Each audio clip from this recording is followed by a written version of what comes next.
and for other students who have not managed to see it live, and that's something that can be accessed in the next couple of days via the website and Moodle.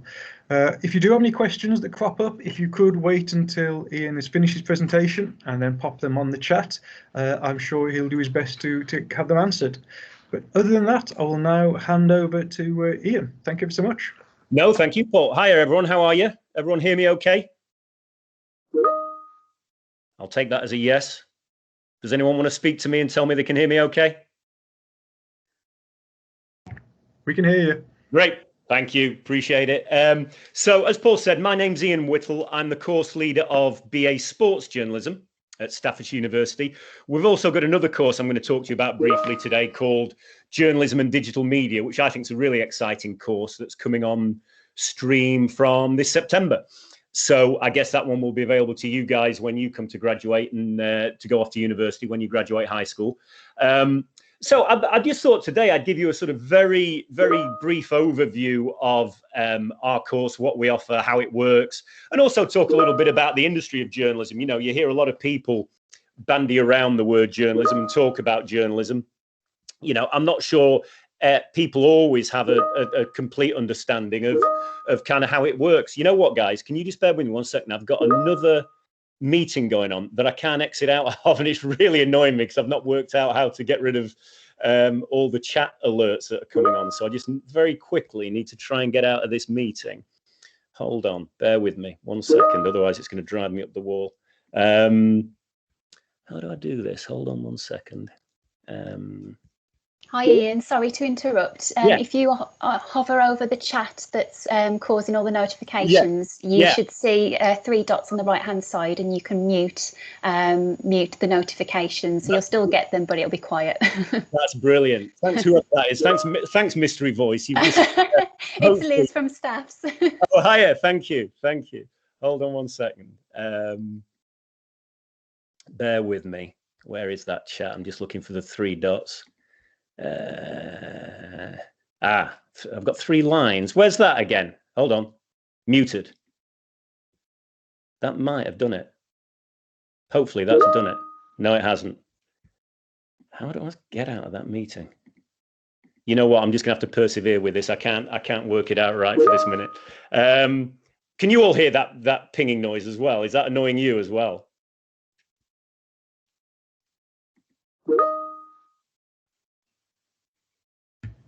It's a little annoying, true. Yes, I know the feeling. I do apologise for this completely. I need to work out how to exit this flipping meeting that's going on simultaneously that I don't seem to be able to exit. Sorry, Ian. If you hover over the chat bar on the towards the right-hand side, you can see 3 dots. So if you just click on those 3 dots, you should see options to either mute, leave, unpin the chat. Can you see that? No, I can't. I'm looking at chat on the left-hand side. Yeah, so where you've got all your chats on the left-hand side, the different ones, if you just hover over the one that's causing the notifications, towards the right side of the bar, you should see 3 dots with more options, and then you should see the option to mute. Right, hold on. You know what? It looks like somebody else has muted it for now. Let's carry on. I think somebody else has muted that because looks like somebody was having the same problem. So are you still with me, students? Sorry about that. I do apologise. That was entirely my lack of technical know-how. So the first rule of this talk is learn how to work digital media properly, and by coming to one of our courses, and you'll know more than me. But what I'm going to talk to you about briefly today is journalism and the courses we offer here at Staffs. And as I said, as I was saying before, I tried to sort that pinging noise out. One of the interesting things I find is when I talk to students like guys your age, is the sort of understanding you have or might not have about what journalism is and what it involves and what it entails. And so I do a very simple, you'll have to excuse me because this is a very simple sort of pictorial representation of it for you, about what journalism is. Can you all see that okay? Have I forwarded that slide okay? Can you see a slide that says what is journalism? Yeah, we can see that. Thank you. Just checking I've got that side of the technology right. But the point I always make, and I make this in day one of our courses, is journalism has been around as long as human beings have been around. I won't do a Q&A thing now because I'll try and keep the thing moving, the talk moving a bit quicker. But basically, as you can see on the left, we've got some cave paintings. And in their own way, cave paintings were the earliest form of journalism. It was people telling stories about what was going on in their culture, in their society, and making a representation of that. They weren't writing it in words because writing hadn't been invented yet. So they were making drawings on cave walls. That's an early form of journalism. The picture on the right, any history buffs among you will know, that's a picture of the Bayeux Tapestry, a famous piece of art, really, but it's also a piece of journalism depicting the Battle of Hastings that was made by the Norman side that won at the Battle of Hastings. Interestingly, if you Google it after this, you'll find the Bayeux Tapestry was actually in the news today. I think it was on the front page of the Times today. The Bayeux Tapestry is meant to be coming to England this year to be exhibited in London. But interestingly, we've got to pay £2 million to have it repaired before the French will lend it to us. So, you know, again, early form of journalism. It's over 1,000 years old. That was a form of journalism. It told the story of a famous battle in which the French beat the British. So modern day journalists obviously operate a lot differently to cave paintings or Bayeux Tapestry makers. But still, a journalist is a storyteller, basically. That's the simplest way I always explain it to people. A journalist is a storyteller. They write and report on news stories, features, articles, and those stories get used in newspapers or magazines or on TV, radio, or online. That's a very sort of simple nutshell explanation of what a journalist does. Now, an extra sort of interesting angle to that is that you now hear a phrase, and I'm sure a lot of you guys might have heard this phrase if you're interested in the media world. You hear this phrase, multimedia. In the old days, when I was starting out as a journalist 30-something years ago, journalists tended to either go into television, they'd go into radio, or they'd work for a newspaper. There were tons of really successful, profitable newspapers back when I was starting out. And there wasn't a lot of crossover between those three media, TV, radio, print. Nowadays, those lines have been blurred, and the result is multimedia. That's the reality of the workplace. That's the reality of the workplace you'll be going into in 4 or 5 years' time if you decide to study with us. And so that's the reality that we try to reflect in our courses. I'll give you a little example. I'm still a working journalist. I combine working at Staffs with covering sport for national newspapers. And so this is a football match I did a couple of weeks ago. Actually, I think it's beginning of February. Yeah, just about a month ago now, between Burnley and Brighton, up in Turf Moor in Burnley. That was an article I did for the Sunday Times. That was used on the Sunday Times website. That's a quick screen grab of my piece on the Sunday Times website. That's how it appeared in the Sunday Times. You'll have to excuse the very crude, it's just a photograph I took on my kitchen table of the newspaper, but that's how it appeared in the next day's Sunday Times. And similarly, the next day I went to a game at Sheffield United against Chelsea. That's how my match report appeared in the Times on Monday morning. But similarly, again, that was used on the Times website also. They've actually, interestingly, they've used the same photo there, as you can see. But basically, that's an example of multimedia. Excuse me. Different forms of media. Digital is one form of media. Print is another form of media. So in a way, that is multimedia. I was a multimedia journalist because I was working for more than one form of media that weekend. So specifically looking at our courses and staffs, I think we offer pretty unique courses. We're always changing them. We're always tweaking them. We're always introducing new elements, new modules. We've got very good facilities, which hopefully we'll see in a minute. We've got, I hope, expert and friendly and passionate staff. The university has a TEF Gold Standard Teaching Quality Award, which is a very high thing and a sort of a very important sort of touchstone for most universities. We've got very good industry links, as I think I've just shown. You know, I'm still working in industry, and hopefully, you know, students benefit because of my industry links. We've got strong student support. We attract, I think, very good, very passionate, very talented students. That's certainly what I've seen in the last few years. And certainly also, I certainly see a lot of good feedback. I sort of managed to channel quite a lot of students into industry, work experience, that sort of thing. And the feedback I get from industry is excellent. You know, I think we produce very good students. Also, and it's a small point, but it can make a big difference. You know, Stoke is very central nationally, as you're aware. You know, it's in the middle of the country. We've got a great train service linking us with the whole country. In fact, our campus is bang outside Stoke-on-Trent train station. You literally come outside Stoke-on-Trent station, walk across the street. In fact, you end up walking over that zebra crossing you can see in the top of the top picture there. And we're literally opposite the train station. So, you know, you are not even 30 seconds walk from the train station to our campus, which is a small point. But if you're commuting from somewhere, that does actually make a difference. Moving along. So, yeah, we've got these two courses. I'll talk briefly, first of all, about our journalism and digital media course. That's the new course that's coming out in September, that's recruiting from this September. What we found was we always used to run traditional journalism courses, broadcast journalism and traditional journalism, sort of print journalism that I was brought up on. And obviously, we needed to reflect the changes that are taking place that I've just described for the last couple of minutes, the changes that are taking place in industry and that move towards multimedia.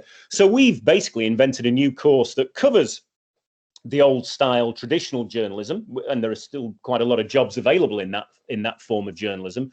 But we also now look at what we would call multimedia: video, photography, sound, writing, journalism I've discussed, obviously, but PR is obviously a big industry now. There's a lot of work to be gained in PR, a lot of job opportunities in PR, digital media, publishing, all those sort of things are, you know, very important aspects of the media landscape now. And we include those in this course. As part of this course, you'll make documentaries and video interviews, you'll write and produce print and online magazines, you'll make TV shows and live broadcasts, you'll produce podcasts and radio shows. All of this covers that sort of multimedia landscape that I'm talking about.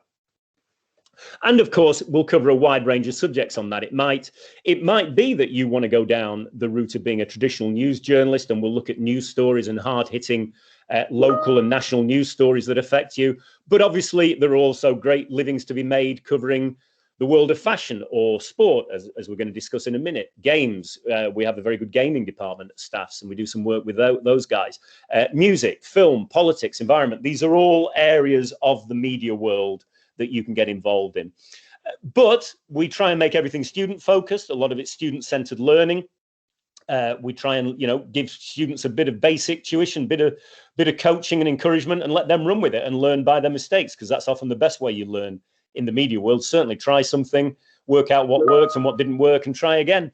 But there is a lot of technical support and also academic support, obviously, and student support across the university. We've got a very active and helpful students union that really sort of help out and give students all sort of support, both academic and lifestyle and personal.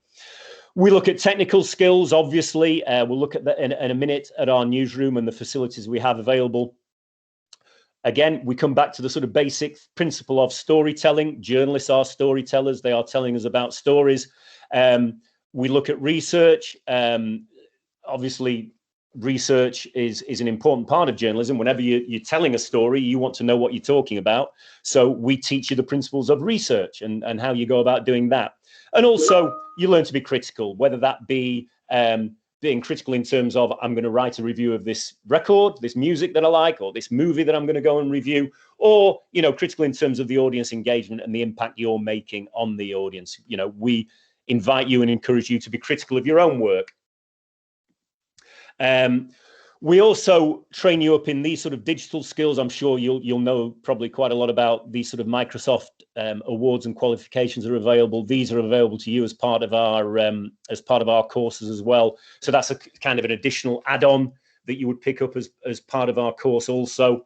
And you'll do assignments on this new course that starts in September. You'll do portfolios, projects, group work, individual work.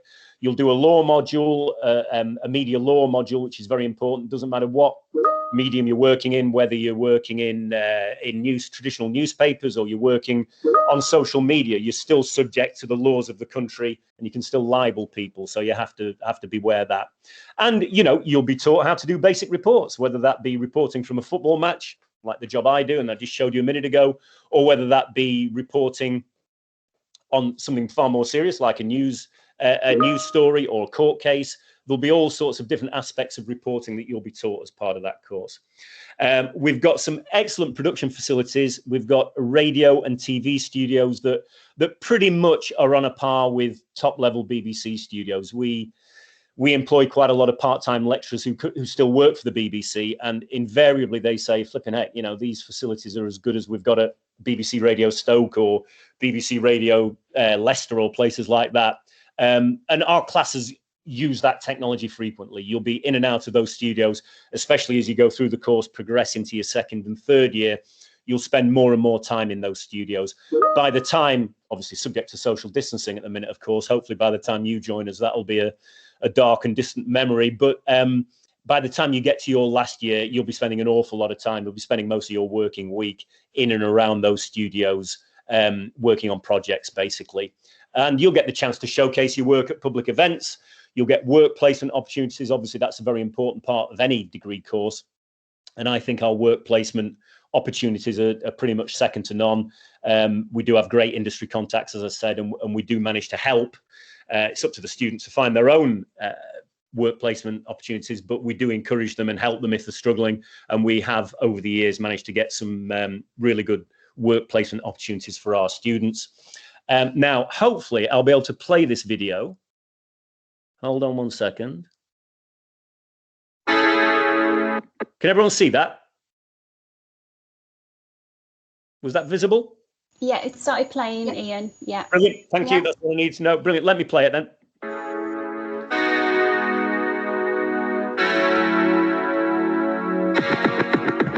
Hi guys, my name's Chris. Welcome to the newsroom. I'm going to give you a very quick tour around just so you know exactly what to expect when you come to use the facilities. To get started, we've got about 35 iMacs, which you can take advantage of. We've got the full Adobe Creative Suite, so that's Premiere Pro, Audition, the full Creative Suite basically that you can use. We've also got specialist broadcast software to use basically on radio news days and TV news days. If you want to follow me, I'll show you around to the TV news set. So basically what we've got here is a full TV studio with 3 broadcast cameras with a green screen as well that allows students to use green screen for social media. It could be sports content or other entertainment news as well as web and things like that. If you want to follow me, I'll show you the gallery area, which is where all the magic happens.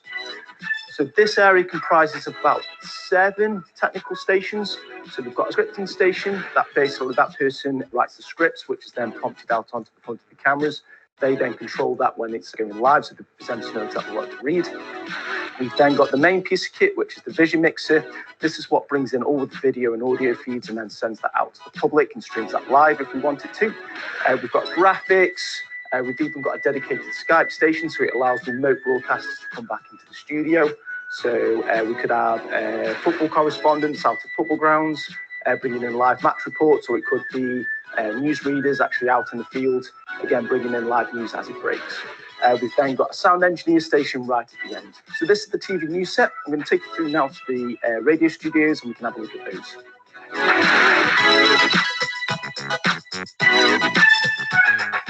Okay. So in this area, then we've got 3 radio studios that we use for radio news days. It could be for just podcasting. Basically, you can use these however you wish. We've got 3 which then all feed into this monitoring area, which is where your academics can record the content, then monitor what you're actually outputting. If I show you in one of our larger studios what you can expect to see. So in this particular studio, we've got 4 mics that we can use for guest speakers, as well as the main presenter mic. All of the radio studios basically have full professional grade sound mixing desks, and all of the facilities here that I've covered are all covered in training, so you're not just thrown into the deep end and expect to know what to do. We cover all the elements of training, so you're going to be comfortable when you come to use them. I hope that helps, and I expect to see you soon.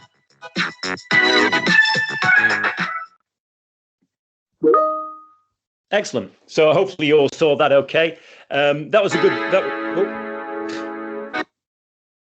Why did that play again? That's bizarre. Hopefully that gave you a good idea of the facilities I was talking about. They really are very, very good. I would say that, wouldn't I? But genuinely, everyone who visits our place from industry always comments on how good they are. Chris there is one of 3 full-time technical staff we've got, and those guys are absolute wizards.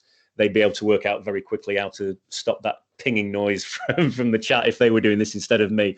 But that gives you an idea of the facilities we've got anyway. And on top of Chris and Matt, those technical guys, you just saw one of them there, Chris. We do have a lot of people still working in industry who come in as guest lecturers A friend of mine called Jonathan Northcroft, the chief football correspondent for the Sunday Times, for example, he comes in and teaches a module. Chris McKenna, who's the boxing correspondent for the Daily Mirror and the Daily Star, he comes in and teaches a module. We have people who currently work for the BBC, Radio Stoke. They come in and teach on a weekly basis as well. And that's in addition to our full-time staff as well, of course. So, you know, the industry practitioners side of things is very important for us.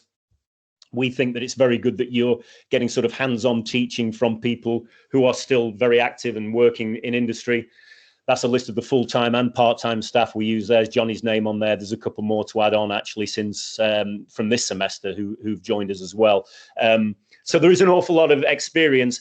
And again, back to my sort of multimedia theme, it's actually quite useful that a lot of those guys have experience across all media. You know, it's not just writers, it's not just print journalists, it's TV, radio, and also online. There's also some PR specialism in there. So we cover a wide variety of those skills I'm talking about. We have our own website, Staffs Live. We encourage students to write for that. I mean, at the moment, we've only got sports students. So it is sports centric, sports based, but moving forward, especially on this digital journalism course we're talking about, we'll be encouraging students to write about anything they want, whether that be sort of fashion, lifestyle reviews type articles, or, you know, still sports is still going to be an important part of our offering. So we will still be doing a lot of sports reporting on there. I won't spend too much time on this because obviously, you know, this is something you'll look at on our website and spend a lot more time mulling over when you're deciding. But just to give you a breakdown, this is a year-by-year look at the journalism and digital media course. Again, this is the one I keep telling you is going to start in September, the new course. This is based on a 20-credit structure, so I don't know how much you've looked into how university courses work. We're moving to a 20-40 credit structure at Staffs. So that means every module you do will be worth either 20 credits or 40 credits, and they will add up to 120 credits a year. So in this case, you're doing 6 modules there, each of 20 credits. As you can see, media production skills, multimedia writing and presenting. There's your law module, podcasting, photography, publishing.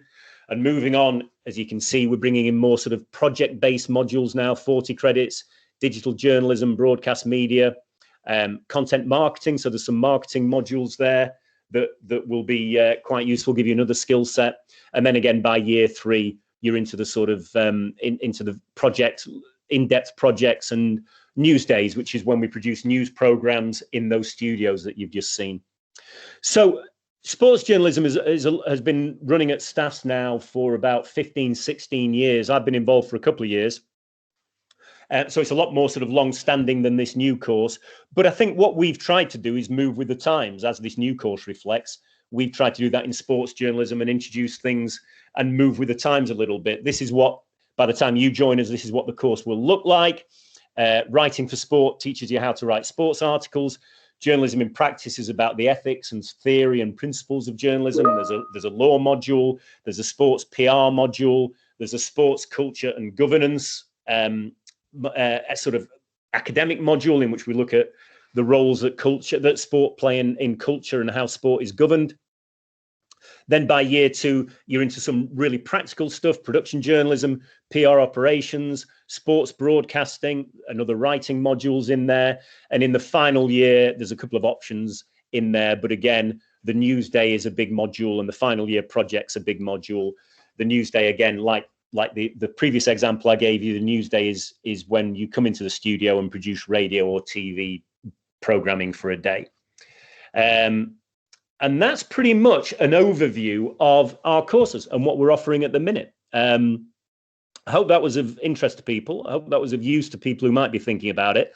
And I hope the pinging chat in that other team's conversation I was meant to be in didn't put too many of you off. But I'm more than happy to answer any questions. I've sort of kept 10 minutes to one side for questions. So please feel free. I'm quite happy also to pass on my email address if any of you think of anything afterwards. But Paul, if any of your guys have got any questions, I'll more than happily take them now.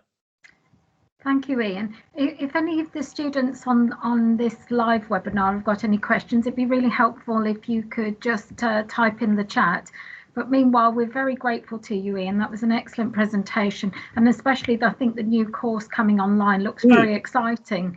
How many students do you anticipate being on that course? That's a really good question. I mean, obviously, it's really hard, as I'm sure you will appreciate. It's really hard to talk about numbers at the moment, of course, because we're in such bizarre times, aren't we? Our numbers last year weren't as bad as we feared they would be, and numbers this year are actually, certainly for sports journalism, which is what I'm in charge of, excuse me, numbers are in advance of where we thought they'd be. We're actually quite pleased with our numbers for this year. But in a typical year, if you'd have asked me that question 13, 14 months ago, in a typical year, we're looking at somewhere around 20 to 25 students, sometimes slightly more, sometimes slightly less, but we aim for around the 20 to 25 mark. So that would be the sort of number we're looking at. That's really helpful. I think it's good when you look at how competitive the course might be in comparison with other courses at other unis. It's good to know as well, you know, all of the state-of-the-art equipment that students have got access to as well. You know, that's a good number to be able to access all of that. So that's excellent. Yes, it is. And you know, the thing is, we've become quite adept, and we've had to, as I'm sure you guys have in school, you know, we've been quite adept at using our limited resources and space because of social distancing at the minute. So we managed to get an awful lot done, even though we're not allowed very large numbers at the moment because of social distancing. We managed to get an awful lot done. We've become quite resourceful of making sure everyone's got something to do, even if, you know, they can't all be crammed into one space because of social distancing rules. I mean, hopefully, as I say, by the time you guys come to university, that'll be a distant memory and it won't be any concern to you. But it's good to know, you know, I've learned quite a lot during this lockdown, as I'm sure your teachers have. Yes, we've all had to diversify a little bit and get a bit smarter. That's excellent. What we will do for any students perhaps who are a bit apprehensive to ask any questions directly now, we can always forward those to you, can we, Ian? Is that okay? More than welcome. It's my pleasure. Please do. Yeah.